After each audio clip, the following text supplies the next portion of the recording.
Recientemente me han preguntado que si la guerra entre Israel y Hamás tiene algo que ver con la construcción del tercer templo y que si esto acelera la segunda venida de Cristo. Para empezar, ¿habrá un tercer templo? Hoy voy a responder todo esto. Si está listo, ya comenzamos.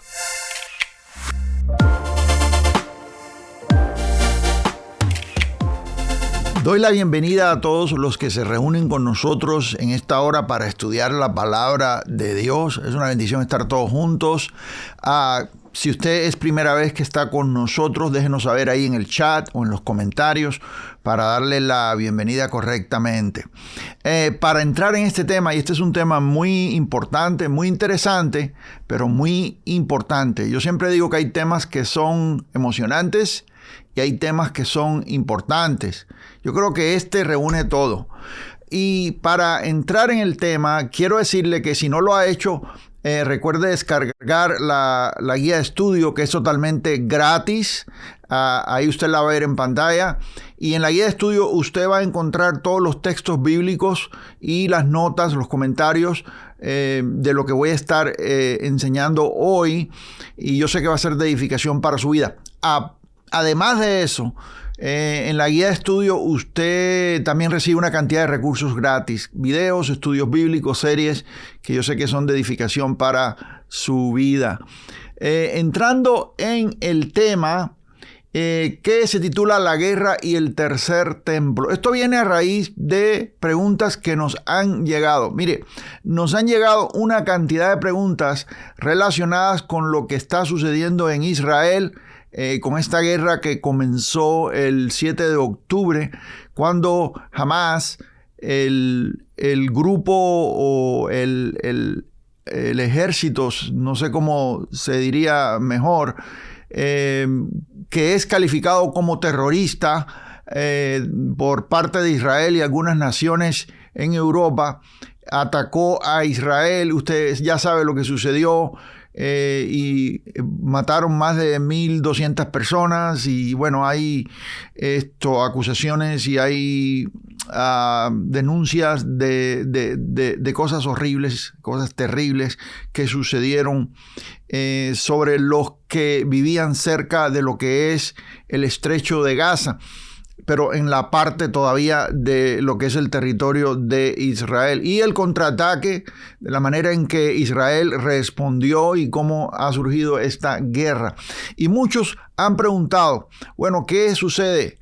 ¿Hay algo de profecía bíblica en esto? Y específicamente hoy me voy a concentrar en hablar sobre el tercer templo, porque esta es una de las preguntas que más nos llegan. Ya se va a levantar el tercer templo. De hecho, hay personas que ya han estado haciendo videos sobre esto. Hay personas que buscan en todo siempre algún tipo de cumplimiento y algunos han estado diciendo de que ya está listo para construirse, el lugar donde se va a construir. Algunos alegan que no tiene que ser en el lugar donde está la mequita. Y bueno, hay discusiones en esto y algunos inclusive dicen que ya está el animal para el sacrificio, que es completamente de color rojo y bueno, y una profecía la ligan con otra y hacen combinaciones y bueno, hay mucho en esto. Entonces, hoy yo voy a aclarar esto y para empezar, ¿hay un tercer templo? ¿Se tiene que construir un tercer templo? ¿Dónde dice la Biblia esto? ¿De dónde lo sacaron? ¿Qué es lo que dice la profecía bíblica? Y más allá, ¿tiene algo que ver, esta guerra tiene algo que ver con la segunda venida de Cristo? ¿Acelera el regreso del Señor de alguna manera? Como algunos están diciendo. Bueno, yo voy a responder a todo esto.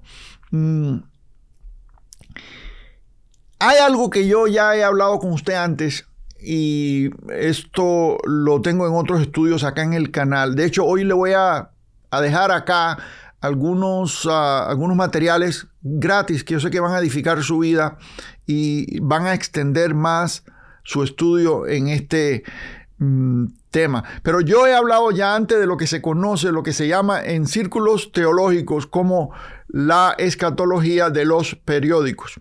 Y esto consiste en personas que ven alguna noticia y enseguida están buscando algún cumplimiento bíblico. Ven algo que dice las noticias sobre Israel, cualquier cosa que está pasando, o en el Medio Oriente, y enseguida están buscando algún texto en algún lugar del Antiguo Testamento, en el Apocalipsis, algo, y dicen, mira, esto es lo otro. Y por años yo he visto cómo personas han errado, se han equivocado en este tipo de predicciones o tratando de localizar textos y combinarlos con eventos que están sucediendo. Esto es algo peligroso y es algo de lo que tenemos que tener cuidado. Tú no puedes tomar un evento de noticias, un evento que sale en los periódicos, que sale en la televisión o en el internet, y entonces aplicarle a esto un texto para tratar de justificar el cumplimiento de una profecía. Le voy a decir algo. Hay un camino más excelente para entender la profecía bíblica. Yo hablo acá en el canal, tengo un video que se titula Cómo entender la profecía bíblica, y hablo de ciertas características en cuanto a cómo entender la profecía bíblica. Sí, en este estudio de hoy yo voy a entrar en lo que es las reglas de la interpretación y vamos a entender exactamente qué es lo que se está cumpliendo y qué es lo que no se está cumpliendo. En este estudio, primero, voy a responder de una vez y por todas a la pregunta de si hay alguna relación entre esta guerra y el levantamiento del tercer templo o la segunda venida de Cristo. Y la pregunta de preguntas, ¿habrá un tercer templo? Para empezar. Y también con este estudio, como le dije anteriormente, voy a presentar algún material que venga a añadir aún más, porque es limitado lo que yo puedo hacer en el rato en que estamos aquí reunidos en una sesión, pero usted ya en su casa con tiempo puede ir a otros recursos y estudiarlo, y estos recursos son de paso gratis para usted. Dicho sea de paso, si usted no lo ha hecho, recuerde suscribirse al canal. Es la manera en que estamos comunicados, es la manera en que usted sabe cuando sale material nuevo.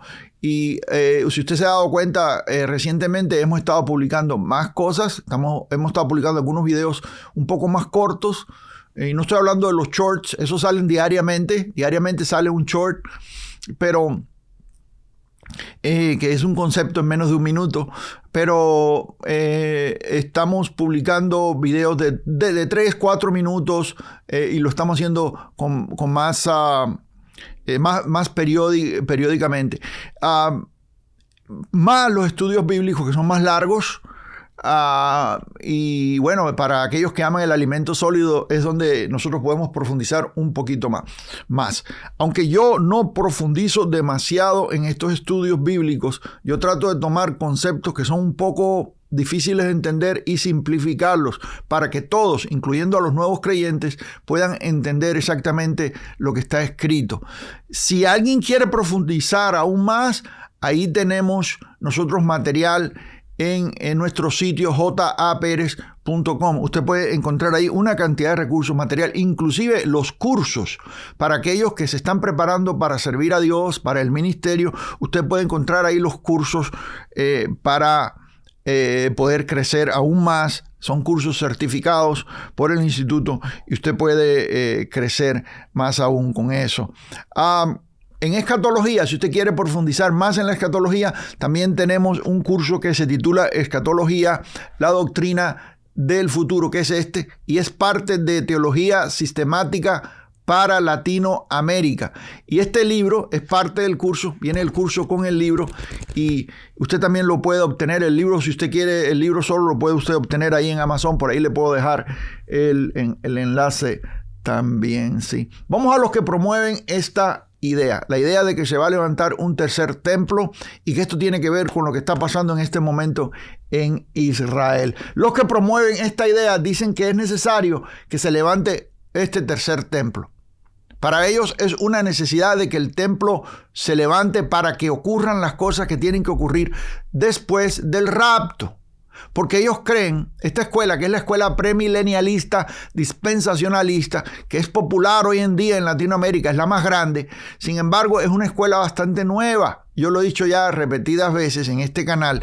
Es una escuela bastante nueva, tiene un poquito más de 100 años. No es lo que la iglesia durante su historia de más de 1800 años consideró como la interpretación escatológica correcta. Y siempre han habido diferentes escuelas de interpretación en lo que es escatología. Yo siempre digo, no tenemos que fanatizarnos en esto porque tenemos los fundamentos, las columnas en las que todos estamos de acuerdo. Todos creemos que el Señor va a regresar. Todos creemos que Cristo viene por segunda vez. Todos creemos que va a haber un juicio, va a haber una resurrección. Primero, va a haber una resurrección. Los que han muerto en Cristo, los que murieron en Él resucitarán primero, luego los que estamos vivos, dice ahí Primera de Tesalonicenses capítulo 4, seremos levantados, arrebatados para recibir al Señor en el aire y siempre estaremos con Él o estaremos siempre con Él. En estos eventos estamos todos de acuerdo. El Señor viene por segunda vez, va a haber una resurrección, hay un juicio y luego hay cielo nuevo y tierra nueva. En esto estamos todos de acuerdo. No importa cuál sea la escuela escatológica de la cual usted viene. Esto es lo que nos mantiene dentro de las columnas de la ortodoxia cristiana, la fe sana, histórica cristiana. Hay diferencias en cosas menores, pero son importantes también. Por ejemplo, el milenio. Está la escuela postmilenialista, está la escuela premilenialista, está la escuela amilenialista. Y estos son diferencias en cuanto a cuándo ocurre el milenio. Si el milenio es un evento, un periodo de tiempo que no es literalmente 1000 años y ocurre desde la primera venida de Cristo, entre la primera venida de Cristo y la segunda venida de Cristo, que es el tiempo del reino. Está la escuela postmilenialista que, como lo dice la misma palabra, pone la venida de Cristo después del milenio. Un poquito más, esta escuela es un poquito más positivista, pudiera decir yo positiva. Y la escuela amilenialista, que el nombre no le hace ningún favor porque en realidad no... quisiera decir no milenio. Amilenio quiere decir no milenio, y esto no le hace justicia porque verdaderamente los amilenialistas sí creen que hay un milenio, simplemente que el reino de Cristo es espiritual. Jesús dijo que mi reino no es de este mundo y no un reino donde Él va a venir y va a reinar desde Israel físicamente, lo cual es un reino político. De esto es lo que se trata más el sistema premilenialista dispensacionalista, que cree que el Señor va a venir en un rapto secreto, luego van a haber 7 años de tribulación, luego después de la tribulación, entonces sería la segunda venida de Cristo. Y luego después, entonces se establecería un reinado milenial, es decir, otro reinado. Para empezar, tenemos problemas con eso, porque Jesús habla de un solo reino, y de eso yo hablo en otros lugares. Pero bueno, un reinado donde Él va a reinar físicamente desde Jerusalén a las naciones por 1000 años. En ese tiempo del milenio, las naciones, de acuerdo a esta escuela, subirán a Jerusalén y los creyentes, la iglesia, tanto israelitas como gentiles, subirán a ofrecer sacrificios otra vez en el templo. Muchos de esta escuela creen eso. Lo cual es problemático, porque si los sacrificios ya terminaron, si estamos en un mejor pacto fundado sobre mejores promesas, si estamos en un pacto eterno, entonces, ¿por qué sería necesario regresar a ofrecer sacrificios otra vez si los sacrificios eran sombra de lo que habría de venir? Jesús, que es el verdadero cumplimiento de esas sombras. Pero bueno, es lo que esa escuela cree. Pero esa escuela cree que entre el rapto y la segunda venida de Cristo, en esos 7 años de tribulación, ahí van a ocurrir cosas terribles. Mientras que la escuela es raptada y está en la presencia del Señor, en las bodas del Cordero, haciendo fiesta en el cielo, aquí se van a desatar los juicios y la ira de Dios sobre la tierra. Y el anticristo, ellos dicen que se va a sentar en el templo. Por eso es que tiene que haber un templo. Se va a sentar en el templo. Eso lo aplican a este periodo. Los preteristas aplican estos acontecimientos a un periodo ya pasado, pero la escuela premilenialista dispensacionalista lo aplica a este periodo. Durante ese tiempo el anticristo se va a sentar en el templo. No, escuche bien esto. Para eso ellos dicen tiene que haber un templo, y entonces ahí es donde se aplican algunos textos para decir que este sería el templo de Jerusalén que se va a levantar otra vez. Ya han habido 2 templos anteriormente. El templo de Salomón fue la visión que Dios le dio a David sobre el templo, ¿se acuerda? El templo y la casa, pero el Señor le dijo a David, tú no lo puedes levantar porque tienes mucha sangre en tus manos, y le tocó a Salomón edificar ese primer templo. Ahora, después de eso, ese templo fue destruido y se levantó un segundo templo que es conocido como el templo de Herodes. Es el templo que estaba en pie en los días de Jesús. Ese era el templo que estaba en Jerusalén, donde el Señor entró, volteó las mesas. Ese es el templo donde cuando ahí Mateo 24 él ve los edificios del templo. Ese es el templo. Jesús profetizó que no quedaría piedra sobre piedra, y luego en el año 70 después de Cristo se cumple esa profecía. Ahí no quedó piedra sobre piedra. El templo fue destruido. Jerusalén fue destruido completamente, y nosotros sabemos ya lo que pasó. El historiador, por ejemplo, Josefus, nos dice en detalles cómo fue que sucedió eso. Ese es el cumplimiento de la destrucción del templo, y es el cumplimiento de lo que Jesús había dicho en Mateo 24. Yo tengo esto acá en el canal. Si usted se va a la serie de profecía bíblica, usted va a encontrar ahí todo lo que tiene que ver con Mateo 24. Ahora, volviendo al tercer templo, que es de lo que estamos hablando hoy, volviendo al tercer templo. La escuela que promueve de que se debe levantar un tercer templo, el problema que yo tengo con esto, y se lo voy a explicar, le voy a explicar por qué, es que siempre están buscando cualquier cosa que está sucediendo para aplicarla a la profecía y decir, mire, esto ya es una señal más de que eso tiene que suceder.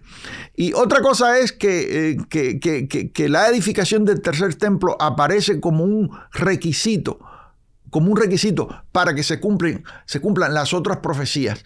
Pero yo hoy voy a aclarar todo esto, ¿sí? La otra cosa que es preocupante en cuanto a esta enseñanza es algo que ya le mencioné, pero se lo voy a decir otra vez y le voy a explicar un poquito más. Es que ellos creen que luego, después de la segunda venida de Cristo y durante el milenio, según esta escuela, judíos y gentiles subirán al templo a ofrecer sacrificios, como en la ceremonia de cuando el segundo templo estaba en pie, el cual fue destruido, como le dije anteriormente, en el año 70 después de Cristo. Otra vez, esto es problemático y le voy a explicar por qué. Y le voy a decir exactamente dónde está la correcta interpretación de esto. Vamos a interpretar correctamente el texto. ¿Me está siguiendo acá? Vamos a interpretar, dígalo conmigo, interpretación correcta. Sí, hay reglas para la interpretación. Y es muy interesante que muchos de los que lo interpretan correctamente creen en estas reglas de interpretación, por lo menos lo dicen, por lo menos lo estudiaron en sus institutos bíblicos. Sin embargo, no se aplica. Y estamos hablando de la hermenéutica. En este caso sería la hermenéutica de la escatología correcta. No, para los que son nuevos, no se me asuste con la palabra esa, es una palabra grande, hermenéutica.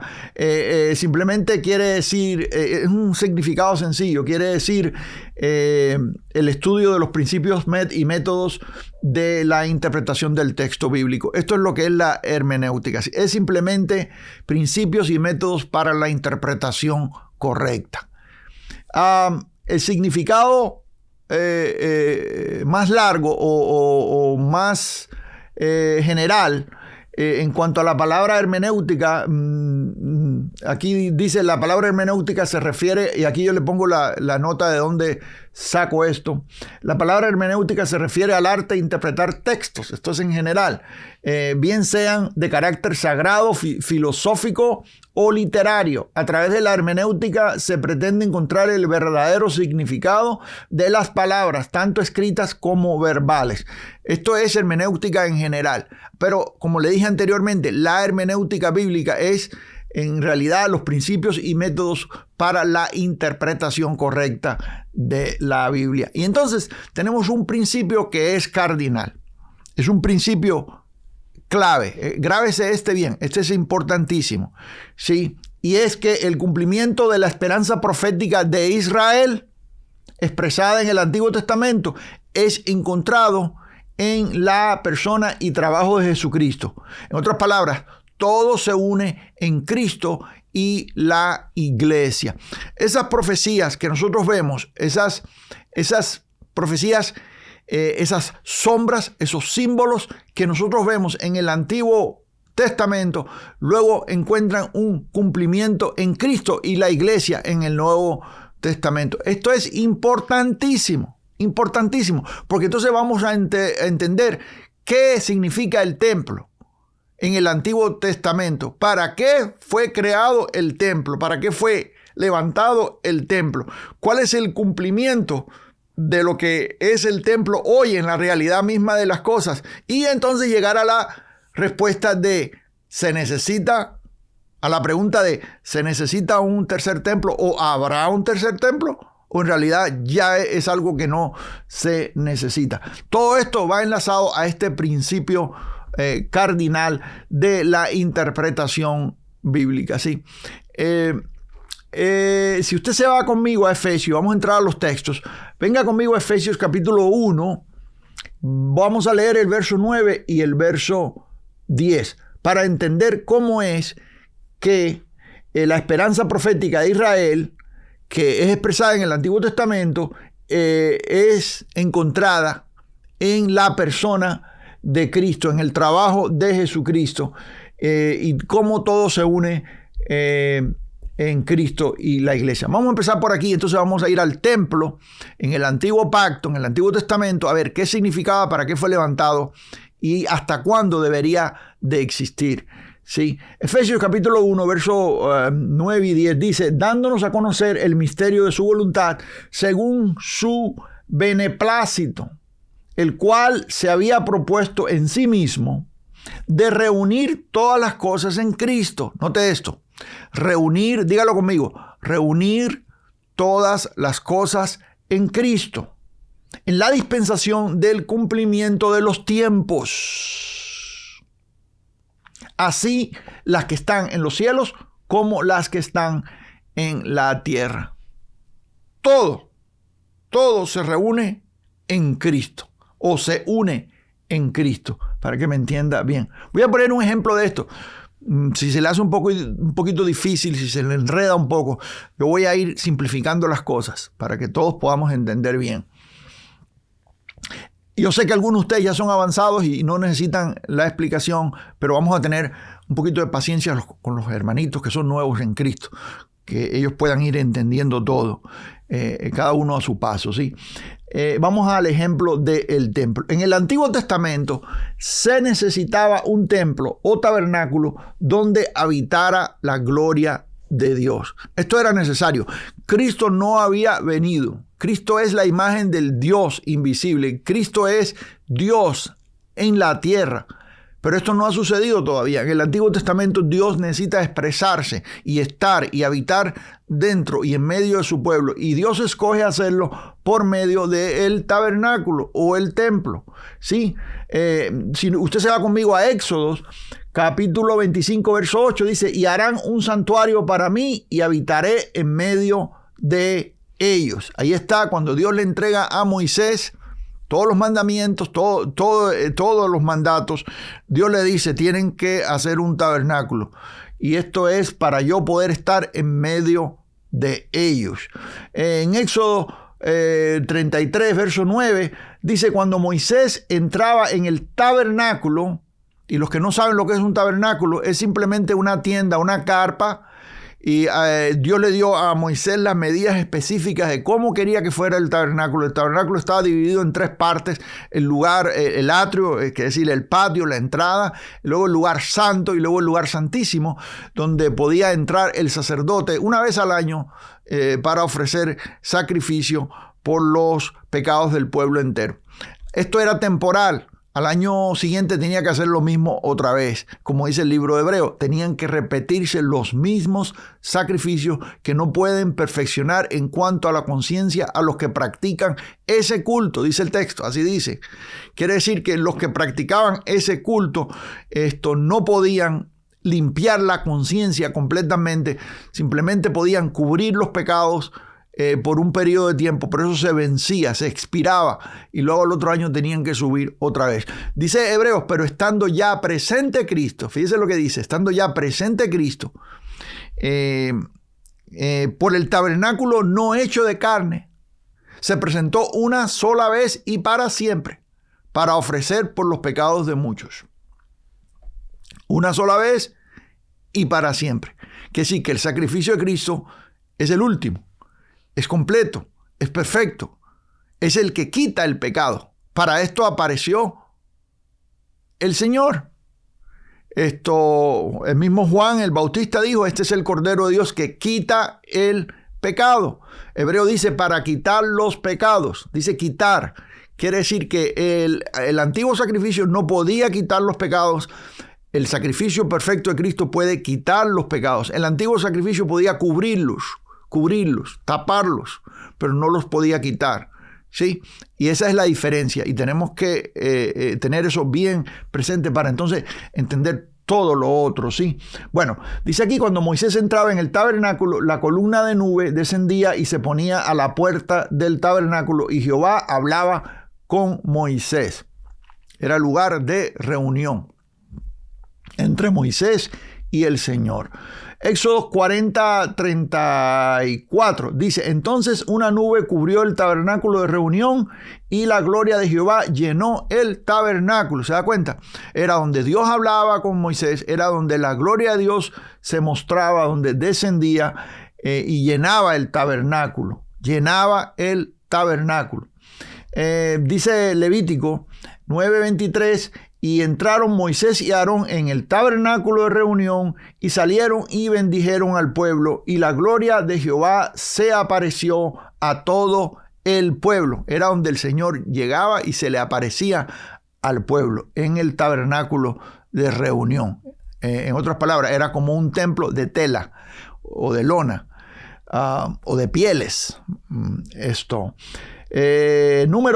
Números 14:10 dice, entonces toda la multitud habló de apedrearlos, pero la gloria de Jehová se mostró en el tabernáculo de reunión a todos los hijos de Israel. Y note aquí que el texto le llama tabernáculo de reunión, es donde se unen. Ahora, en el nuevo pacto, nosotros estamos en un nuevo pacto, dice Hebreos, fundado sobre o establecido sobre mejores promesas. En el nuevo pacto, Dios habitó en Cristo y en nosotros, o habita en Cristo y en nosotros. Habitó en Cristo durante el ministerio terrenal de Cristo, en los días de su carne, habita en nosotros, los que estamos en Cristo. Sí, vamos al texto para ver la diferencia. Escuche bien el contraste. En el antiguo pacto, Dios habitaba en un tabernáculo o en un templo.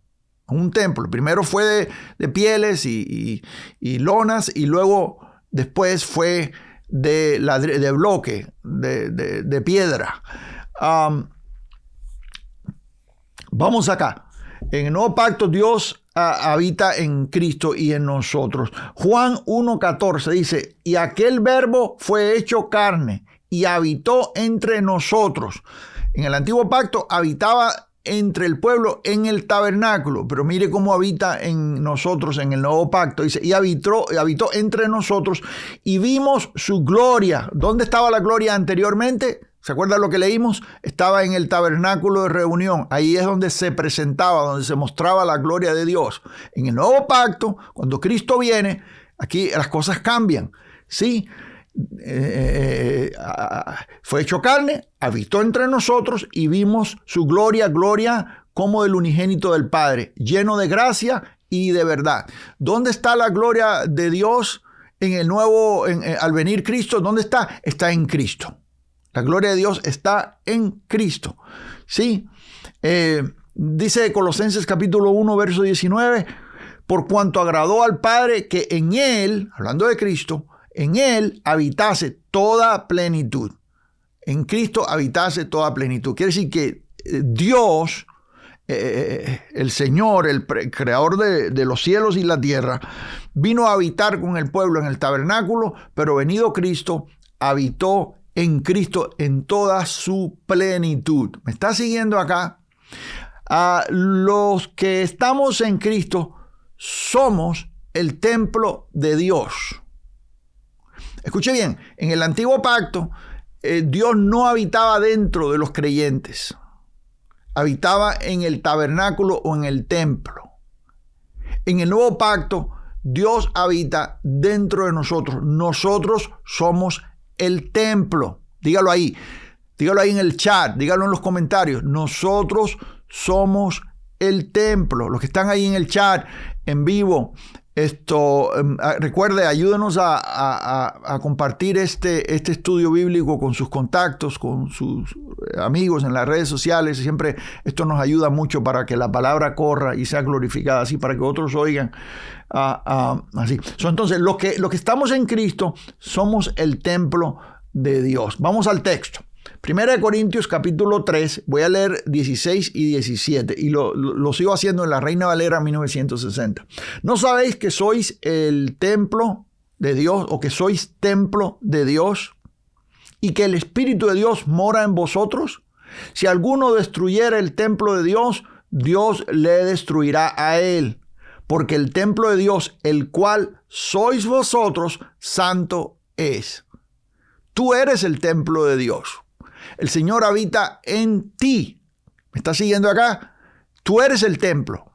En el antiguo pacto tú tenías que ir al templo. En el nuevo pacto tú eres el templo. ¿Me estás siguiendo? 1 Corintios 9, 16 dice, ¿o ignoráis que vuestro cuerpo es templo del Espíritu Santo? Y aquí específicamente habla del cuerpo. Dice que el cuerpo es el templo. ¿O ignoráis que vuestro cuerpo es templo del Espíritu Santo, el cual está en vosotros, el cual tenéis de Dios y que no sois vuestros? Dios está habitando dentro de ti. La presencia de Dios habita dentro de ti. Tú no tienes que ir a un lugar para encontrar la presencia de Dios. La presencia de Dios está habitando dentro de ti. Tú no tienes que ir a un tabernáculo, a un templo, para encontrar la presencia de Dios. ¿Me está siguiendo acá? El texto dice claramente que Él no habita ya en templos hechos de mano. Él habita en ti.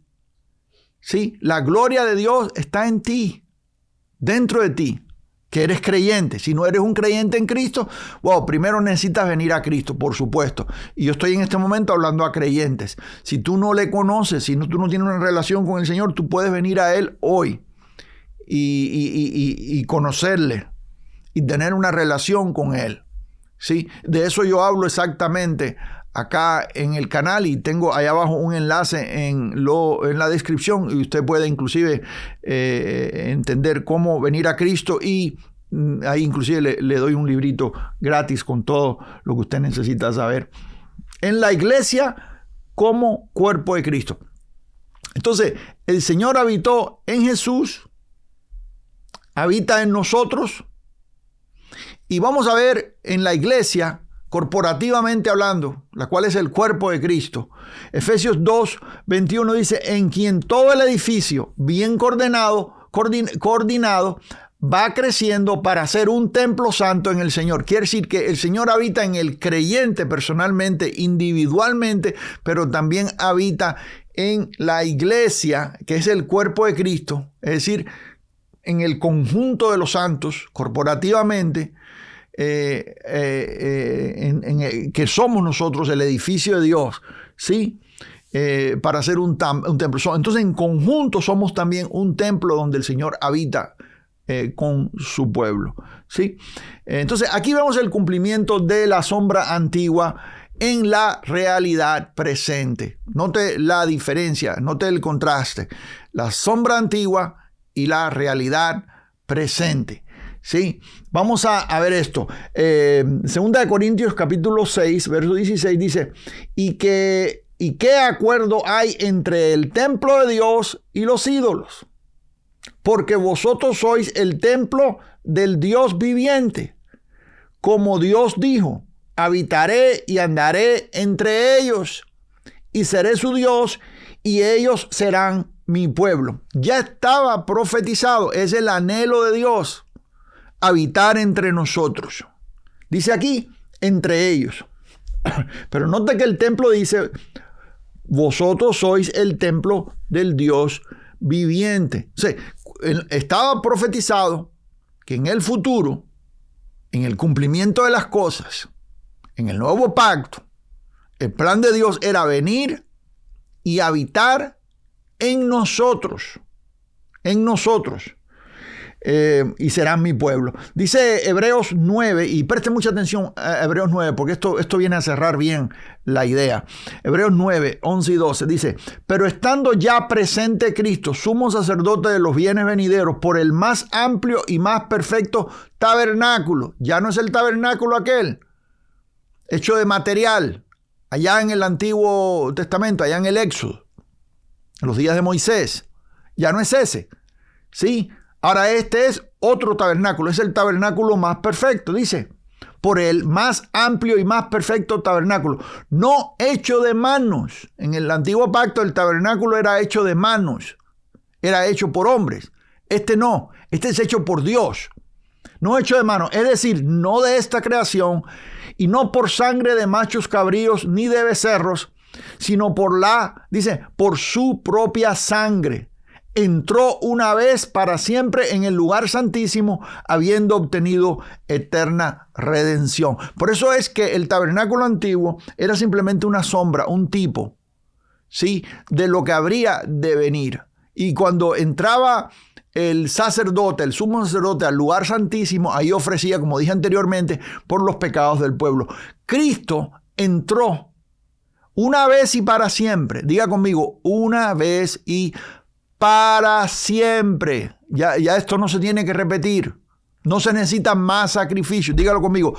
No se necesitan más sacrificios. No se necesitan más sacrificios. El sacrificio de Jesús es perfecto y es hecho una vez y para siempre. Dice aquí una vez y para siempre. Una vez y para siempre, en el lugar santísimo, que sí que entró al lugar santísimo. Ahí ve usted la relación entre lo que hacía el antiguo sacerdote allá y lo que hizo Cristo, que es sacerdote conforme al orden de Melquisedec, y de eso yo hablo aquí en un video donde hablo de quién es Melquisedec. Hablo de Jesucristo, sacerdote para siempre, según el orden de Melquisedec. Entró y ofreció una vez. Entonces, si el templo antiguo era una sombra de lo venidero, y al venir Cristo ya se cumplió, habitando Dios en Cristo y en nosotros, ¿para qué regresarías otra vez a un templo hecho de manos? Si el templo no hecho de manos, si Jesús fue ofrecido una vez y para siempre, con un sacrificio perfecto, para quitar los pecados de una vez y para siempre, ¿por qué razón necesitaríamos nosotros otra vez subir a un templo a ofrecer otra vez sacrificios? ¿No sería esto echar abajo el sacrificio de Cristo? ¿No sería esto una burla al sacrificio perfecto de Cristo? Diciéndole, bueno, ya tú fuiste sacrificado, pero en realidad nosotros no lo necesitamos, nosotros queremos ir y hacerlo nosotros mismos. Y ese siempre ha sido el deseo del hombre, de lograr esa justicia propia, por sus propias fuerzas, para decirle a Dios, yo no te necesito, yo soy lo suficiente santo por mi propia cuenta, por mis propios méritos, ¿sí? ¿Para qué regresarías otra vez al templo hecho de manos? ¿Me está siguiendo acá? Vaya pensando, porque voy a decir ahora más sobre el tema. Vaya pensando, ¿para qué necesitas un tercer templo? Donde dicen los que creen esto de que vamos a regresar al tercer templo a ofrecer sacrificios judíos y gentiles otra vez, juntos. Donde van a haber otra vez animales que se van a sacrificar y va a haber derramamiento de sangre. ¿Y qué sucedió con el derramamiento de la sangre de Cristo? ¿No fue suficiente? ¿No fue el derramamiento de la sangre de Cristo suficiente para resolver de una vez y por todas el problema del pecado? ¿Se dan cuenta de lo que estoy diciendo? Por eso es que la escatología, yo siempre digo que la buena escatología está fundada en buena teología. Y tú no lo puedes separar. Tú no puedes separar los eventos escatológicos, los eventos proféticos. No los puedes separar de la teología bíblica. ¿Me estás siguiendo? ¿Por qué habríamos de regresar al sistema de los sacrificios del templo si ya Cristo, el perfecto sacrificio, fue ofrecido una vez y para siempre? Y para los que conocen un poco de escatología, hermenéuticamente es imposible romper la relación entre la representación en sombras y la realidad ya cumplida. En otras palabras, amados, no habrá más templos. Si usted venía solamente por esto, ya se lo dije, pero si quiere abundar un poco más, aquí voy. Le voy a dar más. Le voy a hablar de la mala escatología, de la mala interpretación bíblica en cuanto a lo que es profecía bíblica. Le voy a hablar de eso. Pero de una vez ya le estoy diciendo que no se necesita un tercer templo. Es más, ni un tercero, ni un cuarto, ni un quinto. No se necesitan más templos. No se necesitan más templos. No es necesario. Sería regresar atrás. Sería regresar otra vez a la ley de las sombras. Sería regresar otra vez a los símbolos. Entonces, ¿para qué vino Cristo? ¿Sí? Mala escatología. Diga conmigo, mala escatología. Dígalo conmigo. Mala interpretación. Yo sé que la gente lo repite y hay maestros que salen en el internet, acá en esta misma plataforma y le están a usted enseñando todo el tiempo esta cantidad de cosas que no tienen sentido. No tienen sentido. Usted no va a regresar a Israel a ofrecer sacrificios en ningún templo, amado. La Jerusalén de nosotros es la de arriba, dice el apóstol Pablo. La de abajo está en esclavitud, dice la palabra de Dios ahí en Gálatas. La nuestra es la de arriba, nuestra Jerusalén es la que va a descender del cielo, hermanitos. El Señor no viene a reinar en un reino político desde Jerusalén a las naciones. Eso no existe, eso no está en la Biblia, eso no tiene apoyo bíblico. Su reino no es de este mundo. Él dijo, mi reino no es de este mundo. Él está reinando ya desde el cielo, sentado a la diestra del Padre. Desde ahí está reinando ya. Y dice la Biblia, es necesario que Él reine hasta que haya puesto a todos sus enemigos por estrado de sus pies. En otras palabras, y el último enemigo será la muerte. Quiere decir que una vez que viene la resurrección, que la muerte es conquistada, ya no hay otra vez.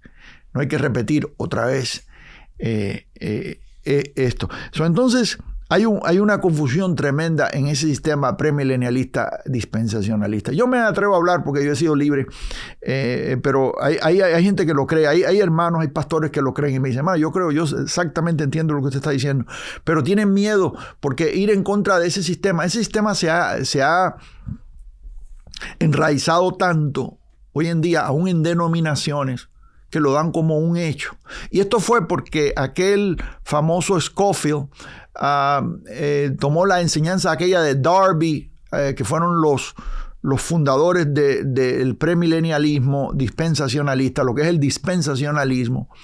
Y ellos, la Biblia Reina Valera 1960, se imprimió allá de publicaciones españolas a mediados del siglo pasado, un poco más de la mitad del siglo, porque fue la 1960, a partir de ese año, incluían el comentario Scofield con la Biblia. Y cuando incluían el comentario Scofield, muchos leían el comentario como que esa era la interpretación bíblica correcta.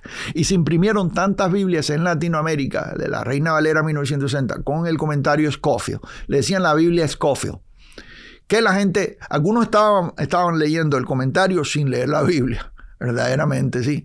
Yo tengo esta Biblia que es Reina Valera 1960, pero sin comentarios. Aquí yo no tengo ningún comentario de nadie. No hay comentarios. ¿Sí? A propósito, yo la conseguí sin comentarios. ¿Sí? Yo no tengo nada en contra de los comentarios. Hay buenos comentarios ahí, pero Scofield no es un buen comentario. Y luego en inglés igual. En inglés imprimieron Biblias, King James, con el comentario Scofield. Y corrió y se popularizó. Y luego vinieron las series esta de Left Behind, Dejado Atrás, creo que se dice así en español. Y esta serie, que en realidad son como un tipo de novela, ficción, han producido una confusión tremenda y han tomado estas doctrinas, estas ideas, como que es la realidad. Y ahí hay mucho error. Tenemos que ir a la interpretación correcta. Diga conmigo, interpretación correcta. Y hay mala teología. ¿De dónde sacan que tiene que haber un templo donde se sienta un anticristo futuro? ¿De dónde sacaron eso? ¿De dónde lo sacaron? Pablo y Juan hablaron de un personaje que estaba en operación en ese tiempo cuando el segundo templo estaba en pie. Note, porque cuando hay mención del templo, aquí en el texto, en realidad se está mencionando el templo de Herodes, no un templo futuro. Ellos leen esto que yo le voy a leer a usted ahora como una predicción futura donde va a haber un templo y se necesita un templo para que esto se cumpla. Sin embargo, el texto está hablando aquí de un templo que ya estaba en ese momento presente. ¿Sí? En 2 de Tesalonicenses, usted nota ahí, capítulo 2, versos 3 y 5, dice, nadie os engañe, este es Pablo, vamos a ver a Pablo y luego vamos a ver lo que dice Juan. Nadie os engañe en ninguna manera, porque no vendrá sin que antes venga la apostasía y se manifieste el hombre de pecado, el hijo de perdición. Pablo habla de la manifestación del hombre de pecado, del hijo de perdición, la cual los premilenialistas la ponen en el futuro. Pero Pablo está hablando de un personaje que estaba presente en ese tiempo. Note bien lo que voy a leer. Note bien el texto. ¿Sí? Dice, no vendrá sin que antes venga la apostasía. Y la apostasía estaba ya presente y comenzó en ese tiempo. Que es negación de la verdad. Es en realidad lo que quiere decir. Y se manifieste el hombre de pecado, el hijo de perdición. ¿Quién es el hombre de pecado, el hijo de perdición? Dice, el cual se opone y se levanta contra todo lo que se llama Dios o es objeto de culto.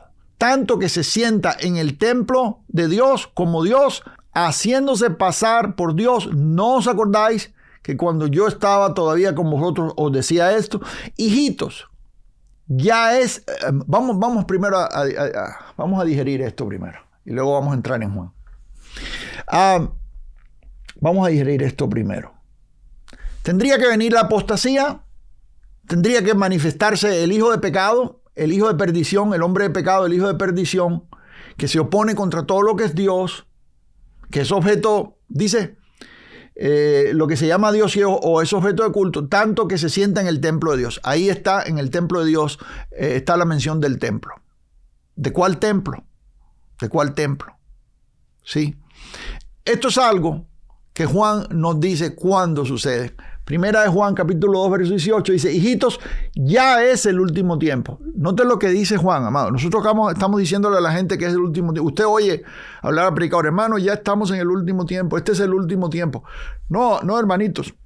El último tiempo comenzó ahí. Sí. ¿Se acuerda Pedro cuando fue lleno del Espíritu y comenzó a hablar y dijo, esto fue lo que dijo el profeta Joel?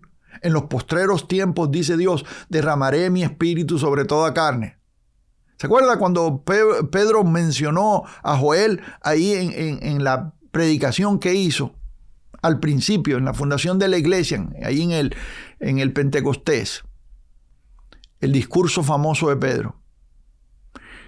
Pedro dice claramente ahí, esto es lo que, cuando estaban viendo a la gente ser llenos del Espíritu, hablando en lenguas y las manifestaciones que habían, Pedro dice, esto es lo que dijo el profeta Joel. ¿Y qué fue lo que dijo el profeta Joel? En los postreros días, dice Dios, derramaré mi espíritu. ¿Cuándo comenzaron los postreros días? Ahí comenzaron los postreros días. ¿Sí? Los postreros días comenzaron ahí. Cuando en el aposento alto fueron llenos los que estaban ahí reunidos y cuando el Espíritu Santo fue derramado sobre la iglesia y comenzó ahí la operación de la expansión del evangelio. Ahí comenzaron los postreros días o los últimos días. Juan dice, aquí, 1 Juan capítulo 2, verso 18, hijitos, ya es el último tiempo. Diga conmigo, ya es el último tiempo. Hoy no. Cuando Juan escribió esto, ya era el último tiempo. ¿Y hoy qué es? Hoy es el último del último, amados. Ahora estamos en los últimos segundos. Si usted lo quiere poner en un tipo de reloj histórico. Ya es el último tiempo, dice Juan. Y según vosotros oísteis que el anticristo viene. Así ahora han surgido muchos anticristos. Por esto conocemos que es el último tiempo. Si el anticristo tendría que aparecer en el último tiempo, Juan te está diciendo, ok, ya es el último tiempo porque ya hay muchos anticristos que han salido. Dicho sea de paso, habla de anticristos en plural. Sin embargo, el texto también habla de anticristo en singular y Pablo habla de, como le leí anteriormente, habla de el hombre de pecado, el hijo de perdición. Hay un personaje que se iba a levantar mientras el templo estaba todavía en pie y se iba a sentar en el templo. Hay un personaje. Mire esto. Primera de Juan, capítulo 4, verso 3 dice, y todo espíritu que no confiesa que Jesucristo ha venido en carne, no es de Dios. Y este es el espíritu del anticristo, el cual vosotros habéis oído que viene y que ahora ya está en el mundo. Juan dice que el espíritu del anticristo, que tú habías oído que iba a venir, dice, ahora ya está en el mundo. ¿Cuándo es esto? Amado, esto hace 2000 años. Hace 2000 años Juan te está diciendo a ti que el anticristo ya estaba en operación. ¿Por qué los preteristas, que también se conocen como futuristas, los premilenialistas, quise decir? ¿Por qué los premilenialistas, que también son futuristas? Preteristas más bien es la escuela postmilenialista, los que creen que muchas de estas cosas se cumplieron en pretérito, es decir, en el pasado.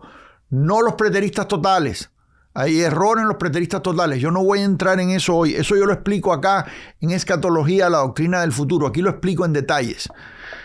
Pero el preterismo parcial, que es el que está dentro de las columnas de la ortodoxia, cree que todas estas cosas se cumplieron en el primer siglo. Pero el Señor no vino. La segunda venida no ha ocurrido. Todavía la estamos esperando. El error de los preteristas totales es que ellos creen que el Señor ya vino. ¿Me está siguiendo acá? Y ahí hay error. El Señor no ha venido, lo estamos esperando y todos estamos de acuerdo en eso. Todos estamos esperando la segunda venida de Cristo. Sí, pero el anticristo, el hombre de perdición, el que se iba a sentar en el templo, si usted quiere hacer alguna mención de sentarse en el templo, estaba en operación ya en esos días y se sentó en el templo en esos días. Usted tiene que leer lo que sucede en la historia. Yo les recomiendo leer Josefus. Cuando en el año 66 subieron las legiones y rodearon a Jerusalén, y por 3 años y medio fue una gran tribulación como el mundo no la había visto nunca antes. Jesús habla de hecho de eso en Mateo 24, la tribulación de aquellos días. Y ellos destruyeron a la ciudad y al templo completamente, ¿sí? Mataron a más de 1 millón de judíos. 1,1 millón de judíos murieron y se llevaron cautivo a más de 100,000 de esclavos, ¿sí? Y los que estaban en Judea, los seguidores de Jesús, se fueron a los montes. Jesús les había dicho, los que estén en Judea suban a los montes.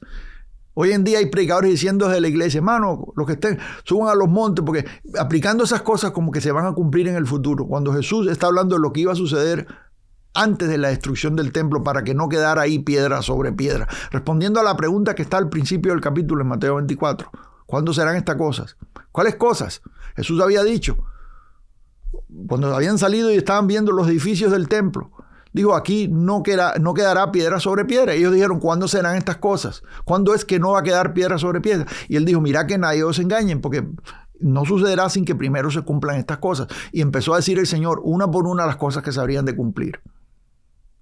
que no son cosas que se tienen que cumplir en el futuro, son cosas que se cumplieron antes del año 70 después de Cristo, porque eran las señales de que el templo y la ciudad iban a ser destruidos. Después le preguntan en el verso 34, ahí en el capítulo 24, ellos le habían preguntado ¿cuándo serán estas cosas? Y él dijo, no pasará esta generación sin que todo esto acontezca. ¿Cuál generación? La generación de los que estaban vivos ahí.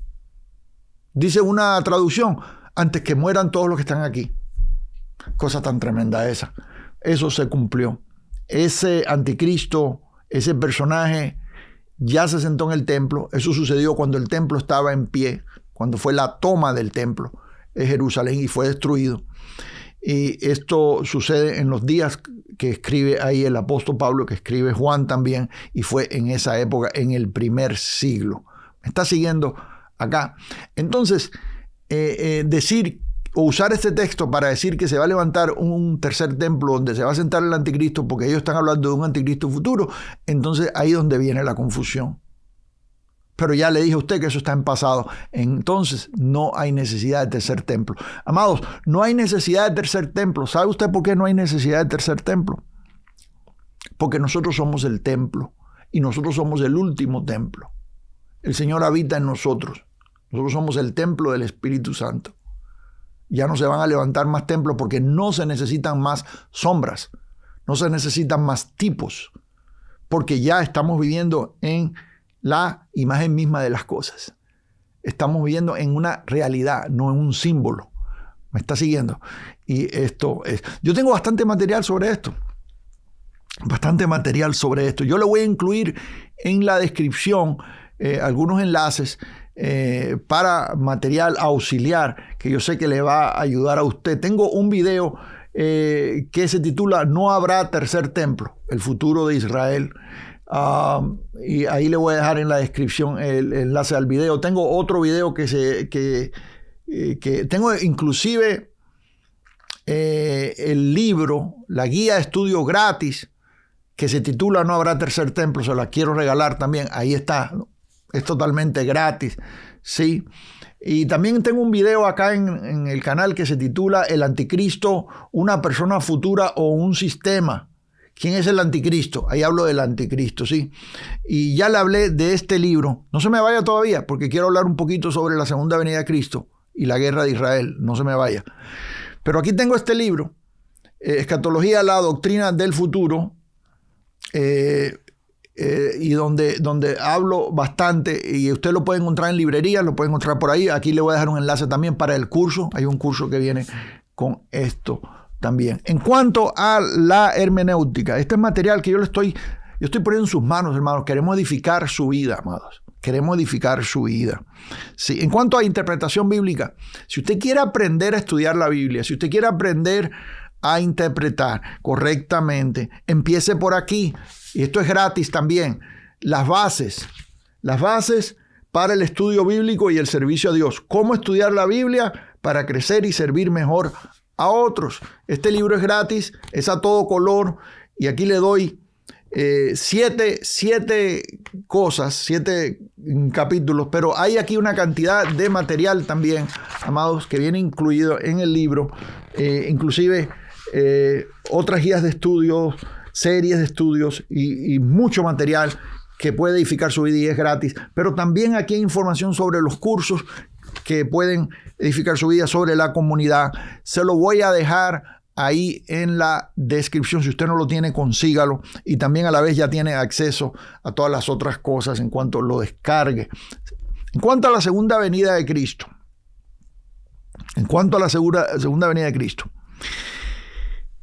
La pregunta: si la guerra que está sucediendo en Israel acelera la segunda venida del Señor. Este es el problema que tenemos cada vez que sucede una guerra, amados. Y algunos salen poniendo fechas. Ya va a venir el Señor.